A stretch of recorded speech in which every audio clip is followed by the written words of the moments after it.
සංවිධානයේ සමස්ත සමාජිකාවන් එකම මාවකගේ දරු කෙලක් ලෙස එකට අත්වැල් බැඳගෙන අද මේ ප්‍රාසංගික අත්දැකීම ඔබට තිල කරන්නට අපත් සමග එක්ව සිටින්නේ.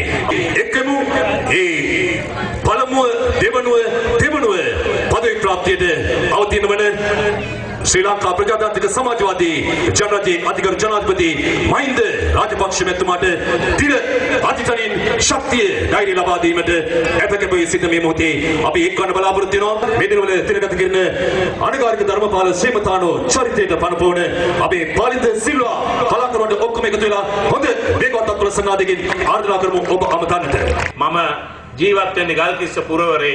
මේ මෙතනින් කෝච්චියක නැග්ගාම උදේ වෙනකොට යාපනයේ බැහැලා ඕන්නම් තෝසේ කඩේකට ගිහිල්ලා කාලා යාපනයේ මිනිස්සු හරිම සුවදයි. ඔය හිතාගෙන හිටපු විදිහේ බෝම්බ ගහන පිරිස් දැන් නැහැ. යාපනයේ මිනිස්සුන්ට සිංහල මිනිහෙක් දැක්කාම hina යනවා. ඇත්තටම කියනවා නම් මේක තමයි යථාර්ථය. මේ தත්ත්වය නිර්මාණය කළා දුන්නේ අධිකරු ජනාධිපතිතුමා කියලා පැහැදිලිවම අපිට කියන්න පුළුවන්. අධිකරු ජනාධිපතිතුමා මේ රටේ ජනාධිපතිවරයා හැටියට දෙවන වරටත් දිවුරුම් දෙනවා කියන පණිවිඩය කියන්නයි අම්මේ තාත්තේ. එසේනම් සුබ දවසක් ඔබටත් ඔබගේ දරුවන්ටත් සුබ අනාගතයක් වේවා.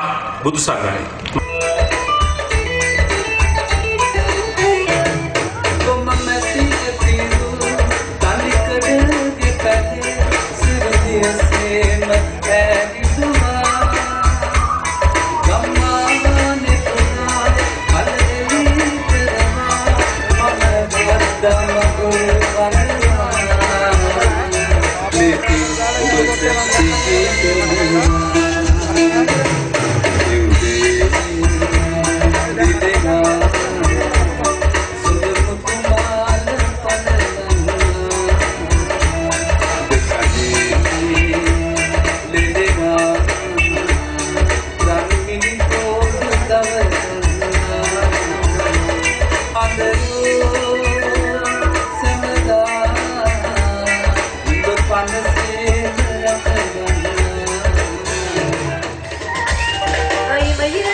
ශක්තිමත් කරන්න ඔබත් සමග එක්කන මధుමාධව අරවින්දට ආරාධනා කරමු ඔබ ආමන්ත්‍රණයට.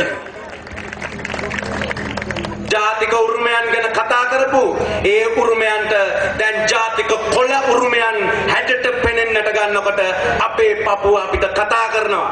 එතකොට තමයි අපි කියන්නේ අපිට ලැජ්ජයි, හිරිකිතයි, අපිට තරහයි කියලා. මොකද අපි ඒවා කළේ පපුවෙන් නිසා. මේ රටේ යුද්ධය අමාර කළ මේ රටේ දරුවා දන්නේ ආඩම්බර අප්පොච්චව නැත්තම් අපි කියන අධිකරු ජනාධිපති මහින්ද රාජපක්ෂ මැතිතුමාව දිනවන්න ඕන හැමදේම අපි කරනවා කියලා ඉතාමත් විශ්වාසයෙන් කියනවා. සුබ රාත්‍රියක්, සුබ අනාගතයක් ඔබ සියලු දෙනාට.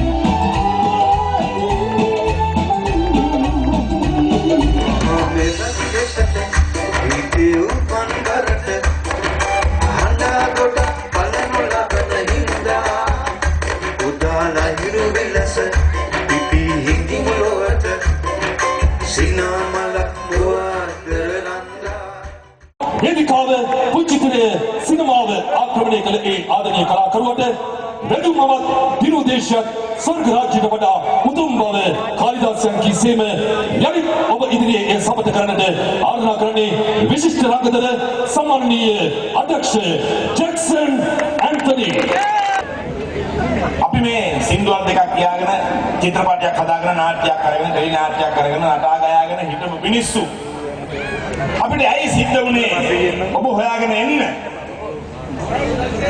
අතිගරු ජනාධිපති මහින්ද රාජපක්ෂන්ගේ දැක් ශක්තිමත් කිරීමට නොවේයි මේ වෙහෙස එතුමන්ගේ දැක් කොහොමද ශක්තිවන්තයි මේ පිරිවර 2005ට පෙර සිට මෙතුමන්ට දැක් ශක්තිමත් කරන්න එතුමන්ගේ සෙවණැල්ලසේ සිටින පිරිවරයි මේ ආණ්ඩුව ගැන කතා කරන්න මේ ආණ්ඩුව බංකොලොත් වෙලා නැහැ.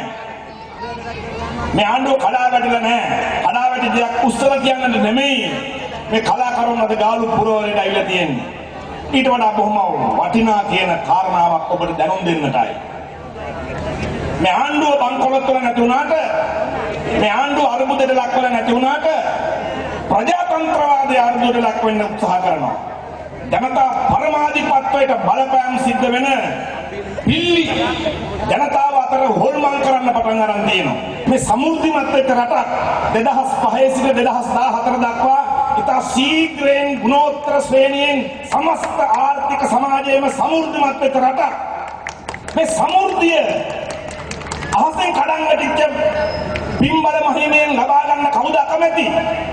මේක පෙර තට්ටුමාරු ක්‍රමයට දේශපාලනේ මාරු වෙනකොට පරණ ආණ්ඩුව ඉවත් කරලා අලුත් ආණ්ඩුවක් එනකොට හැම අලුත් ආණ්ඩුවකටම හම්බ වුණේ කඩා බාණ්ඩු වෙච්ච රටක්, බංකොලොත් වෙච්ච රටක්, ආර්ථික වශයෙන් පිරිහුණු රටක්. ඒ පිරිහුණු රට තමයි අලුත් ආණ්ඩුවක් බාරගන්නේ. දැන් විරුද්ධ පාක්ෂික මතිමතාන්තර උත්සාහ කරන්නේ මේ සංවර්ධිත රාජ්‍ය, මේ පොහොසත් වූ රාජ්‍ය අනාගත සංවර්ධනය සඳහා අස්පනා පිට යටිතල පහසුකම් සකස් කළ රාජ්‍ය ලබා ගන්න.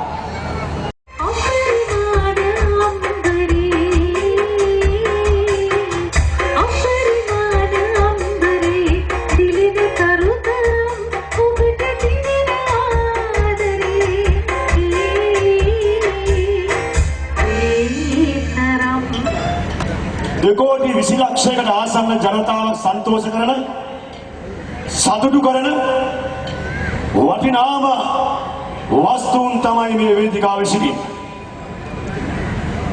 මිල කල නොහැකි සමහර වෙලාවල් වලට මිලට ගන්නට බැරි තක්ෂේරුවක් ලන්සුවක් දෙන්නට බැරි වටිනාම මේ රටේ වටිනාම කලාකරුවන් අද මහින්ද රාජපක්ෂ ජනාධිපතිතුමාව තුන්වෙනි වරට ජනාධිපති කරන්නට වේදිකාවේ සිට බව මම තමුන්වහන්සේට කියන්න ඕනේ මිත්‍රෝනි. දශක 3ක් අප පෙළූ යුද්ධයෙන් අප දෙවි ගලවා දුන් අපේ ආදරණීය නායකයාණන් මම හිතන්නේ අපි හැමෝම එතුමාණන්ට සදා ණය කැති වෙමු.